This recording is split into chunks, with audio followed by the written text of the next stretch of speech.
ಮಾನ್ಯ ಮುಖ್ಯಮಂತ್ರಿಗಳೇ, ನಾನು ಯಾರು ಕರೀಲಿ ಆರ್ ಮನೆಗೆ ಹೋಗಿ ಕೈಕಾಲು ಹಿಡಿಯುವಂತ ದಂಧ ಮಾಡೋದು. ಕೈಕಾಲು ಹಿಡಿಯಲ್ರಿ, ನಮ್ಮ ತಾಕತ್ ಮ್ಯಾಗ ನಾ ರಾಜಕಾರಣ ಮಾಡ್ತೀನಿ. ಯಾವ್ದೋ ಗುಲಾಮಗಿರಿ ಕೆಲಸ ಮಾಡೋದು, ಯಾರಿಗೂ ಅಪ್ಪಾಜಿ ಅನ್ನುವಂತ ನಾಯಕ ನಾನು ಅಲ್ಲ. ಈಗ ನಾನು ನೀರಾವರಿ ಬಗ್ಗೆ ಮಾತಾಡಿದ್ರೆ, ಯತ್ನಾಳ್ ಅವರು ನೀರಾವರಿ ಬಗ್ಗೆ ಮಾತಾಡಿದ್ರೆ, ಅವ್ರು ಹೇಳೋ ಪ್ರಕಾರ ನಿಮ್ ಜೊತೆಲೇ ಇದ್ದವರು, ಅವ್ರಿಗೆ ನಿಮ್ದು ಗೊತ್ತು, ನಮ್ದು ಗೊತ್ತಿದೆ ಅವ್ರಿಗೆ. ಅವರು MLA ಆಗಿ ಕೆಲಸ ಮಾಡಿದ್ದಾರೆ. ಅದರಿಂದ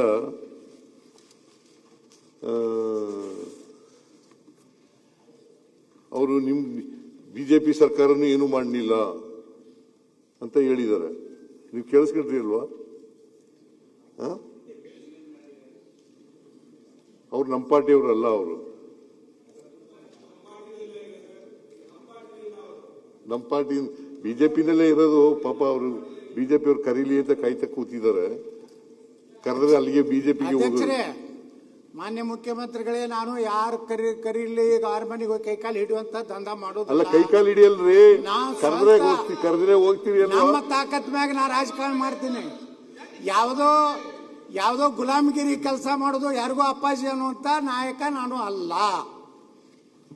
ಆಯ್ತ್ರಿ ಯತ್ನಾಳ್ ಅವ್ರೆ, ನೀವು ಗೆದ್ದಿರೋದು ಬಿಜೆಪಿ ಟಿಕೆಟ್ ಮೇಲೆ. ನಾ ಬಿಜೆಪಿದಿಂದ ಗೆದ್ದೀನಿ, ಪಕ್ಷೇತರದಿಂದ ಗೆದ್ದೀನಿ. ಅದು ಗೆದ್ದಿದ್ದೀರಿ. ಅದು ಜನರ ಆಶೀರ್ವಾದ ನಮ್ಮ ಮೇಲೆ ಎಲ್ಲೇ ಇದೆ. ನಾ ಎಲ್ಲಿದ್ರು ನಾ ಗೆಲ್ತೀನಿ. ಪಾಪ ನೀವು ಗೆದ್ದು ಬರ್ರಿ ಅಂತಲೇ ನಾನು ಆಸೆ ಪಡೋದು. ನೀವು ಗೆದ್ದು ಬರ್ರಿ. ಆದರೆ ಬಿಜೆಪಿ ಟಿಕೆಟ್ ಮೇಲೆ ಹೋದ್ ಸಾರಿ ಗೆದ್ದಿರೋದು. ನಿಮ್ಗೆ ಬಿಜೆಪಿ ಅಧಿಕಾರದಲ್ಲಿ ಇದ್ದಾಗಲೂ MLA ಆಗಿದ್ರಿ, ಬಿಜೆಪಿ ಅಧಿಕಾರದಲ್ಲಿ ಇದ್ದಾಗಲೂ MLA ಆಗಿದ್ದೀರಿ. ನಿಮ್ಗೆ ಎರಡೂ ಗೊತ್ತಿದೆ. ಬಿಜೆಪಿ ಸರ್ಕಾರನೂ ಗೊತ್ತಿದೆ, ಬಿಜೆಪಿ ವಿರೋಧ ಪಕ್ಷದಲ್ಲಿ ಇದ್ಕೊಂಡು ಕೂಡ ಗೊತ್ತಿದೆ, ನಮ್ಮ ಸರ್ಕಾರನೂ ಕೂಡ ಗೊತ್ತಿದೆ. ಅದರಿಂದ ನಾವು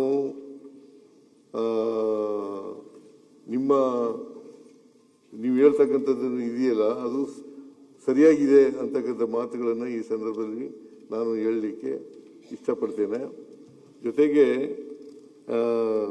ತಮಿಳುನಾಡಿನಲ್ಲಿ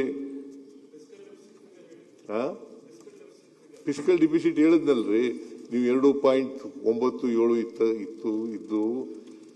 ಆದರೆ ನಿಮಗೆ 2003-04ರಲ್ಲಿ ಏನಾಯ್ತು ಅಂತಂದ್ರೆ, ಇದ್ದಕ್ಕಿದ್ದಲ್ಲೇನೆ GST ಪರಿಹಾರ ಎಲ್ಲ ಒಟ್ಟಿಗೆ ಬಂದ್ಬಿಡ್ತು. ಆಗ